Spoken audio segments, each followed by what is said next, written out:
I'm back. I know, it's been a long time. I've left you guys, and there's quite a good reason for that. Today we're going to talk about that and also the Driveway season finale, presented by BMC. They launched a new bike in partnership with Red Bull Advanced Technologies, has that real wide fork, and yeah, so everyone came out for the finale and it was free. Also, someone who is now local to Texas, Nielson Powless. I'm about to assert my dominance over him. He thought, I was just the race director when in fact I'm still the strongest rider in Texas. He was actually wearing a women's kit that I gave him because he was going to ride in just a base layer. He didn't have his kit, so I gave him one of the jerseys Rafa gave me as a prize a while ago. So, funny story. He was going to race in a base layer, but that's against the rules. We love rules here in cycling, apparently. A lot of fans out, got the whole scene coming through for this one. The finale is usually big, but this is the biggest finale. So it's nice to have a bunch of people come out. Unfortunately, I haven't been able to have alcohol out at the track. Not my decision, it's just sort of, it is what it is. Can't really modify my agreement with the owners of the track for this year. But what are you gonna do? But yeah, I'm just closing out attack from Scott Veggieberg. He likes to go off the front immediately. I'm just kind of showboating. I'm not gonna lie. I just want to rip around a first lap. I'm gonna try and stop saying I do actually. I think when I attacked right there, it did cause some sort of separation. So we got a couple riders here. Who is that? Sheehan pulled off. I'm like looking back. I'm like, yo, what the fuck is going on? How are we getting a break? There's I think Michael Jones, strong as shit. It's a combined field with Masters racers and shit too, but we eventually get pulled back. And boom, Armadillo on the track. That's the moment that Nielson realized that Texas racing is far different from racing in the Tour. And he actually, I think, promptly goes on the attack here. He's like, holy shit, I cannot be around armadillos, or Texas speed bumps, as we call them. This section here sucks. It was in the sun. I tried to block out the sun, much like Mr. Burns did in the Who Shot Mr. Burns series, but apparently it's pretty expensive. No one understands any of these references in my head. But yeah, that guy got dropped off the break, or a little separation here, so I'm like, I'll go. But it all comes together. This is a combined field. I think I was mentioning that. There's Masters in here. BMC wanted a women's open race, and just with the daylight, we really can't do shit during like the week. I don't think people realize the time constraints you're under when you're trying to throw a race that people who work like a normal 9 to 5 can attend. So it's kind of tough. But we had a beautiful day, and I think every week after this, it's like pure rain. It's a pretty hard race too. It's almost 29 miles an hour, 300, average power. It's about 50. I started my Garmin a little late, or Wahoo, whatever the fuck. So yeah, it was like 55 minutes or something like that. So pretty fun. And strung out the whole time.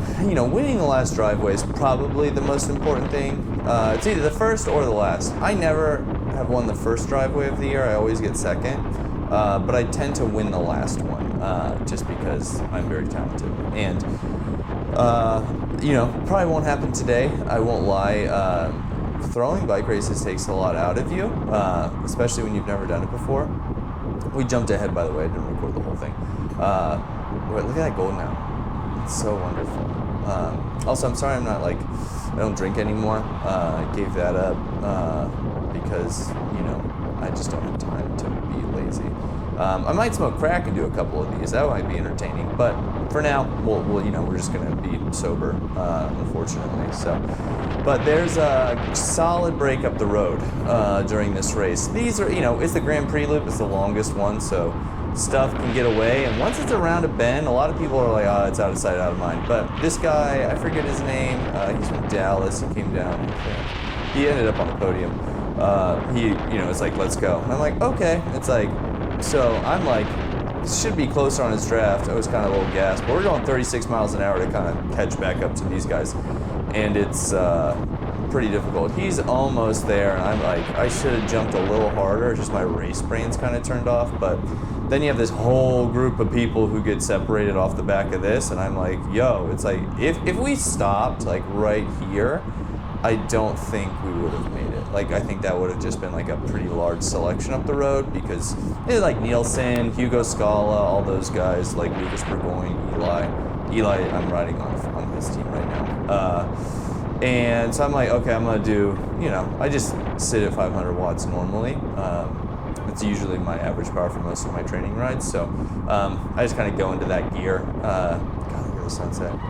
All the people. I had one of my best friends DJing, which was wonderful. We got the Red Bull truck out there, so it was fun. But yeah, it's almost a full. Let's see, how close are we to a full lap? That's probably like a 2.5 minute pull, and I end up catching him, which is pretty sick. He's pretty tired. That guy that was just in my wheel, 188 there, and it's starting to fragment though, because what ended up happening is the race came back together. Like, just kind of, there's enough firepower back there that it just kind of merged. But I think a lot of people got dropped. A lot of Masters racers were pretty unhappy they had to race with the pros. But, what are you going to do? Can't make everyone happy. That's the number one thing I've learned through, being a race director is, everyone complains. You try and satisfy one group, they're all pissed off. And then, you just make a change, then the other group gets pissed off. And then you really just have to be like, well, where's the money coming from? And make decisions that way, unfortunately, because turns out throwing 31 bike races in a year costs a shitload of money. And yeah, you can't, I'm not in a position where I could be like, oh yeah, let me finance this. I'm not like a fucking doctor. I don't have an inheritance. Look at all these people. I'm so happy. So yeah, I'm doing this, and if I lose money, it's like, oh yeah, Chris, you're in debt. So can't do that. As much as I love bike racing and I'm the savior of cycling here in Texas, I refuse to do that. So I can't go poor. I've worked hard enough to escape that trap. But I'm doing a really bad job of racing right now. I'm look how far. I could just jump to this guy's wheel, but I don't because I'm an idiot. But and then of course it separates again, and it's just total chaos. Everyone's charging. This group split again, and I'm just I'm exhausted. I told Eli back there, I was go. I'm way too tired.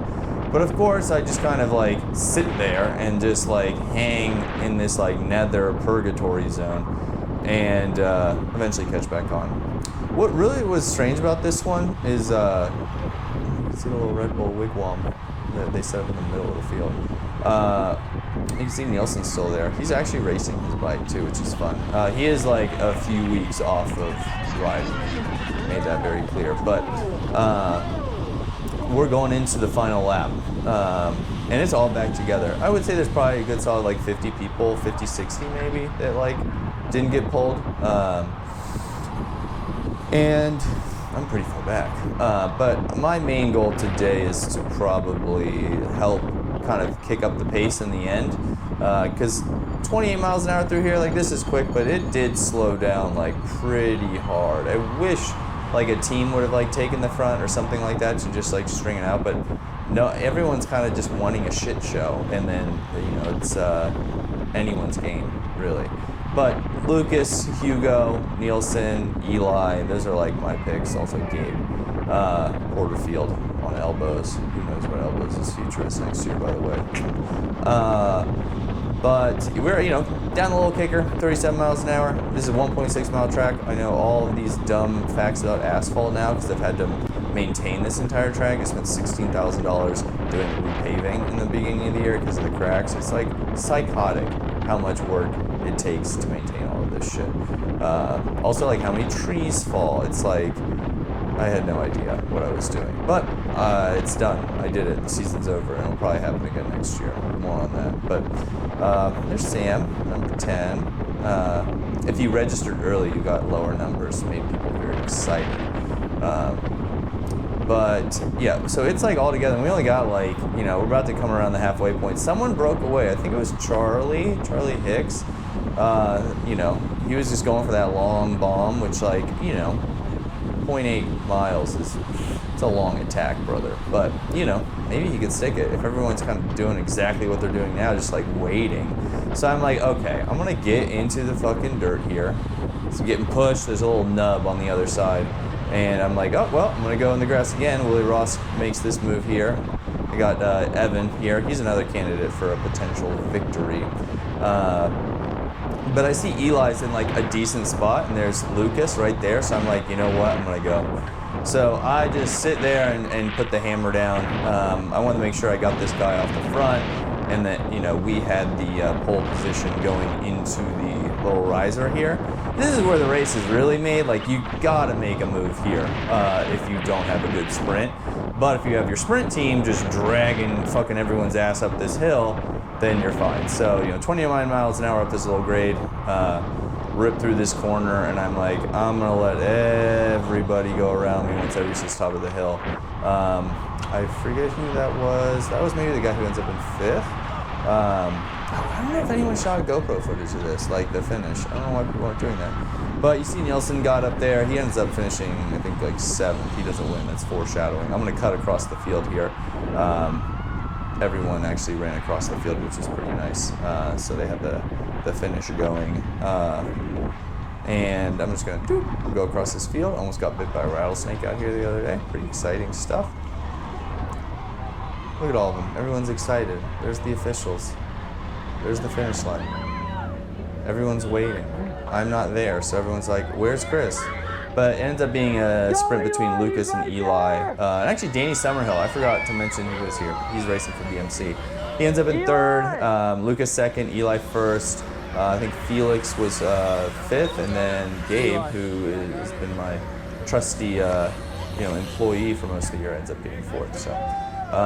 Yeah, that's it, y'all. I know that wasn't, I wasn't hammered doing this one. I haven't done it in a while. Oh, Eli. I'm just more relieved that it's fucking over.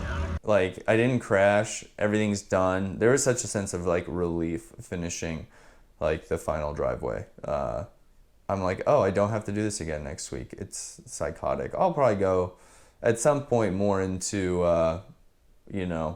what goes into throwing the, biggest weekly bike race in the country at some point. I probably should have tried to document that this year, but I was fucking busy as shit, y'all. So that's it. I'll talk to you guys soon.